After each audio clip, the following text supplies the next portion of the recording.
sahabat Thauban yang nama lengkapnya adalah Thauban bin Yajdad, dan beliau memiliki kunyah Abu Abdillah.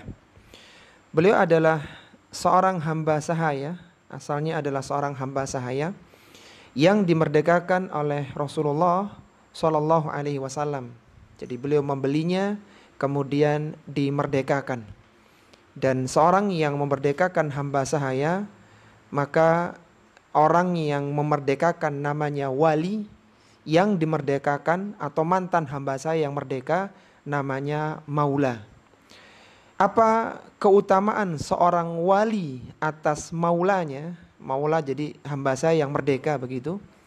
Maka kalau seandainya hamba sahaya ini setelah merdeka, dia memiliki harta dan tidak memiliki ahli waris yang mewarisi hartanya, maka yang mewarisi semua harta maula adalah walinya. Dan hak maula itu hanya bagi yang memerdekakan, tidak bisa diberikan kepada yang lain. Sehingga tidak bisa misalnya ada seorang yang memerdekakan hamba sahaya, kemudian walaknya atau perwaliannya itu diberikan kepada yang lainnya. Dan memerdekakan hamba saya adalah amalan yang besar. Di antara sahabat yang banyak memerdekakan hamba saya adalah Abu Bakar As-Siddiq radhiyallahu ta'ala anhu. Bahkan di dalam Islam banyak kafarah yang salah satunya adalah memerdekakan hamba sahaya. Seorang yang memerdekakan hamba saya ini pahalanya sangat besar sekali. Bahkan sampai disebutkan oleh Nabi Sallallahu Alaihi Wasallam, la yajzi waladun walidan. Seorang anak tidak akan bisa membalas budi baik orang tuanya illa an yajidahu mamlukan fayashtariyahu fayu'tiqahu, kecuali dia mendapati orang tuanya dalam kondisi sebagai seorang hamba sahaya, sebagai budak, kemudian dibeli bapaknya itu, orang tuanya itu, ibunya itu, lalu dimerdekakan. Maka ini baru bisa membalas kebaikan orang tuanya. Jadi orang tuanya tidak rugi melahirkan dia, karena dengan kelahirannya menjadikan dia menjadi orang merdeka.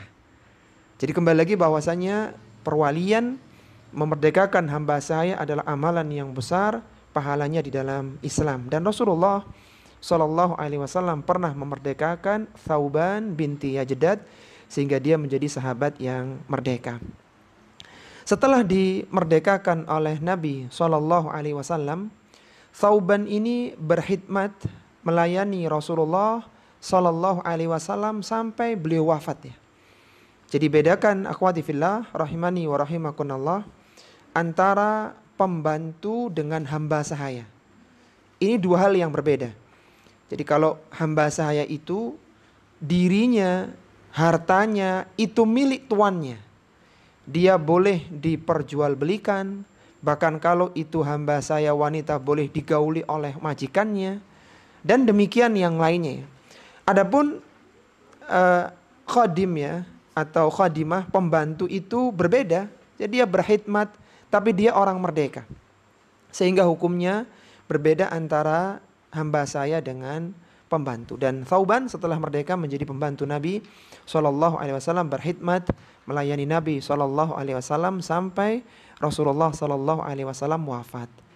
Masih ingat Bu, tahun berapa Rasulullah SAW wafat?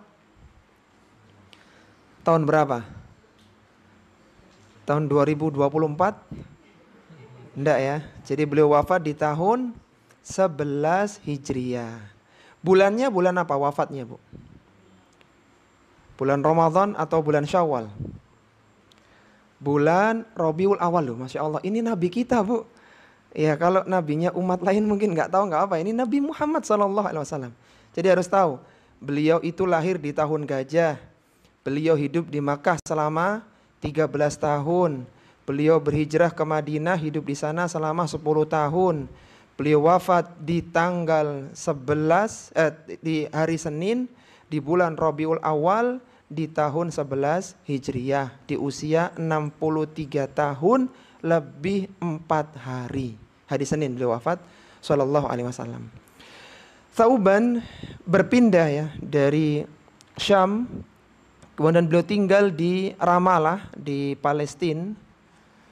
kemudian pindah lagi ke Hims, yaitu kota di Syria, dan beliau membangun rumah di sana. Sehingga Thauban ini wafatnya di Hims di Syria pada tahun 54 Hijriah, bertepatan dengan 674 Masehi, dan beliau telah meriwayatkan sebanyak 128 hadis dari Rasulullah Shallallahu Alaihi Wasallam.